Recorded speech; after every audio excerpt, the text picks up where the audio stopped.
Hello বন্ধুরা, কেমন আছো? আশা করি ভালো আছো। আবারও নিয়ে চলে এলাম নতুন একটা ভিডিও। ভালো লাগলে লাইক কমেন্ট করবেন আর সব বন্ধুদের কাছে ভিডিওটা শেয়ার করে দেবেন। পুরোপুরি ভিডিওটা দেখবেন, টেনে টেনে দেখবেন না। যাই হোক, আমি এখানে দেখতেই পাচ্ছ, এখানে সাবু নিয়েছি। সাবু হচ্ছে মোটা মোটা সাবু নিতে হবে। আর এই সাবু নিয়ে পায়েস বানাবো। কীভাবে বানাবো সেটা দেখে নিন, পুরোপুরি ভিডিওটা দেখে নেবেন। এবার আমি এখানে সাবুটাকে ভালো করে ভিজিয়ে রেখেছিলাম সকালের দিকটা একটু ভিজিয়ে রাখতে হবে, যেটি হোক বড় বড় সাবু তো একটু ভিজিয়ে রাখতে হবে। আর সাবুর যে কাদা কাদা ভাবটা থাকবে সেটা একটু ধুয়ে নিতে হবে ভালো করে, জালি করে হলেও ধুয়ে নিলে ভালো হবে। এবার ধুয়ে আমি এটাকে পাত্রের মধ্যে তুলে নিয়েছি। আর একটু বড় বড় সাবুগুলো নিতে হবে, ছোট সাবু নিলে হবে না। ছোট সাবু নিলে পরে একদম গলে ক্ষীর হয়ে যাবে। যাই হোক, আমি এখানে বড় সাবুটা নিয়েছি। দোকানে গিয়ে বলবে বড় সাবুটা দাও, সব জায়গায় পাবে। আর আমি এখানে এই দুধ বসিয়ে দিয়েছি। এই যে গামলিতে দুধ বসিয়ে দিয়েছি, দুধটাকে আমি ভালো করে ফুটিয়ে নিয়েছি। দুধের ভিতরে আমি একটু এলাচ দিয়েছি, কিশমিশ দিয়েছি। এই যে দেখতেই পাচ্ছ, দুধটাকে ভালো করে ফুটে নিতে হবে। এই দেখো, আমি কিশমিশ দিয়ে দিয়েছি দুধের ভিতরে যেটা দিয়েছি। আর লবণটা খুব একদম এক চিমটে মতো লবণ দেবে, বেশি দেবে না। লবণটা বেশি হয়ে গেলে তখন কিন্তু বাজে লাগবে খেতে। যাই হোক, আমি দুধটাকে ভালো করে ফুটিয়ে নিয়েছি। গ্যাসটাকে এখন আমি লো করে দিয়েছি, যাতে দুধটা দেখতেই পাচ্ছ পুরো গাঢ় গাঢ় হয়ে যাচ্ছে। এবার তার আগে আমি সাবুটাকে ভিজিয়ে রেখেছিলাম, সেই সাবুটা আমি এখন একটা পাত্রের মধ্যে নিয়ে নিয়েছি। আর সাবুটা অবশ্য ভিজিয়ে রাখতে হবে, বড় দানা সাবুটা লাগবে। ছোটো দানা সাবু হলে হবে না। আমি আবারও বলছি, ছোটো দানা সাবু হলে হবে না। ছোটো দানার সাবু নিলে পরে এটা গলে যাবে। আর এই দুধটাকে ভালো করে ফুটিয়ে নিতে হবে। আমি এখন দুধটাকে ভালো করে ফুটিয়ে নেব আবারও। দুধটাকে ফুটিয়ে নিতে হবে। এবার নিয়ে আমি দুধের ভিতরে চিনি দিয়ে দেব। আপনারা যেমন মিষ্টি খাবেন তেমন দিতে পারবেন, অসুবিধা নেই।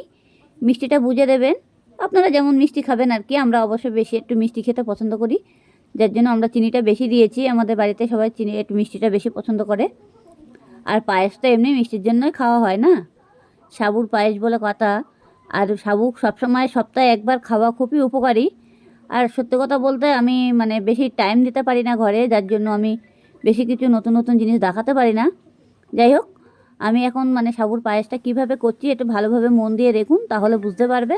আর সাবুর পায়েস করাটা খুবই সহজ, যে কোনো মানুষ চোখ বন্ধ করে করতে পারবে একবার দেখে নিলে, অসুবিধা নেই। যাই হোক, আমি দুধটাকে ভালো করে ফুটিয়ে নিয়েছিলাম, নিয়ে তারপরে আমি চিনিটা দিয়ে দিয়েছি। আর সাবু সবসময় এমনি খাওয়া ভালো, সবসময় দেখবে পুজো পার্বণের সময় সাবু খাওয়াটাই বেটার। এবার আমি এক ফোঁটা ঘি দিয়ে দিচ্ছি সাবুর ভিতরে। এবার ঘিটা দিয়ে যাতে টেস্টি হবে, ঘিটা দিলে পরে দুধের ভিতরে যখন দুধটা ফুটে উঠে যাবে তখন ঘিটা দিয়ে দেবে। এবার আমি গ্যাসটাকে পুরো লো করে দিয়েছি, দিয়ে আমি এখন এই ঘি দিয়ে দিয়েছি। ঘিটাকে ভালো করে গলিয়ে নিতে হবে।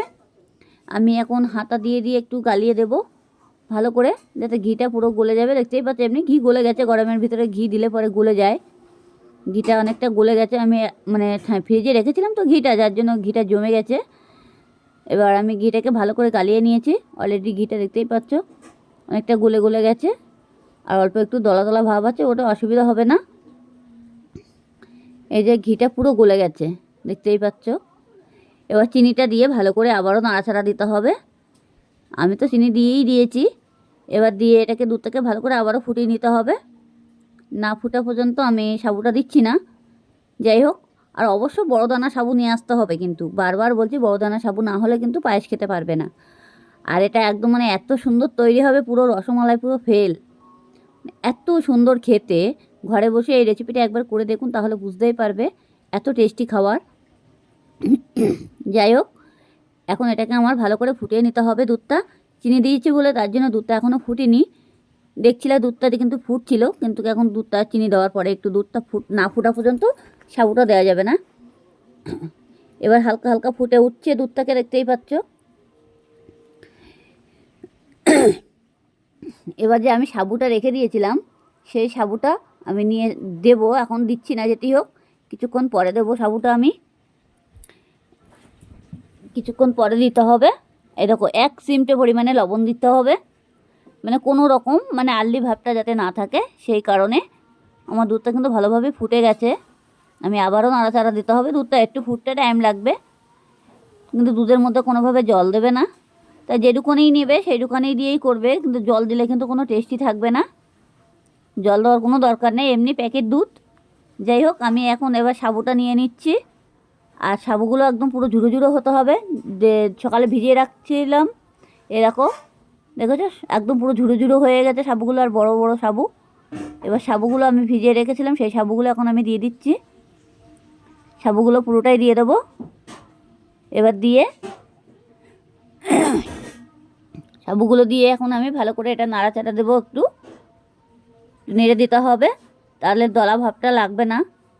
দেখবে যেমন যেমন পায়েস মানে আর চাল দিয়ে যেমনভাবে করে সেরকমভাবেই করতে হবে এটা আর কি। এই যে চালটা ধরো কিছুক্ষণ ফুটলো, আর এটা তো বেশিক্ষণ ফুটানো যাবে না, না হলে দানাগুলো একদম হয়ে যাবে, কিছু খুঁজে পাওয়া যাবে না।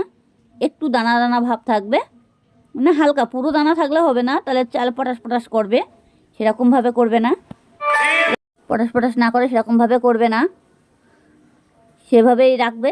আর এটাকে ভালো করে একটু ফুটাতে হবে সুন্দরভাবে, আর বেশিক্ষণ কিন্তু জাল দেওয়া যাবে না এটাতে। আর এটা খাওয়া খুবই উপকারী, আর বাচ্চারা বেশি পছন্দ করবে, এইগুলো দিলে পরে এমনিই খেয়ে নেবে। বাচ্চারা কি বড়রাই বেশি পছন্দ করবে। একবার ঘরে বসে সাবুর পায়েস একবার করে দেখুন, তাহলে বুঝতেই পারবে কত টেস্টি খাবার। আর যে কোনো দোকানে গিয়ে বলবে যে মোটা দানা সাবু দাও। সবসময় মানে আমরা যখন উপোস থাকি পুজো পার্বণ দিয়ে আর কি, তখন কিন্তু আমরা সাবু দিয়ে সব কিছু মাখা করে খাই, কিন্তু দারুণ লাগে কিন্তু। আর এইভাবে একবার পায়েস করে খেলে পরে বারবার খেতে ইচ্ছা করবে, তখন মনে হবে না যে চাল দিয়ে পায়েস করি, কিন্তু সাবু দিয়ে বারবার পায়েস করে খেতে ইচ্ছা করবে, মানে এত টেস্টি হয়, মানে অসাধারণ, সে মুখে লেগে থাকার মতো কাজ একদম। না খেলে বুঝতেই পারবে না, ঘরে বসে একবার চেষ্টা করে দেখুন, তাহলে বুঝতেই পারবে। যাই হোক, এখন আমার এটা কিন্তু সাবুটা পুরো ফুটে গেছে। এবার খেয়াল রাখতে হবে যাতে তলায় না লেগে যায়, সাবুটা কিন্তু বেশিরভাগ একটু তলায় লেগে যায় ফুটে গেলে, সেটা কিন্তু একটু নাড়াচাড়া দিতে হবে, তাহলে তলায় লাগবে না।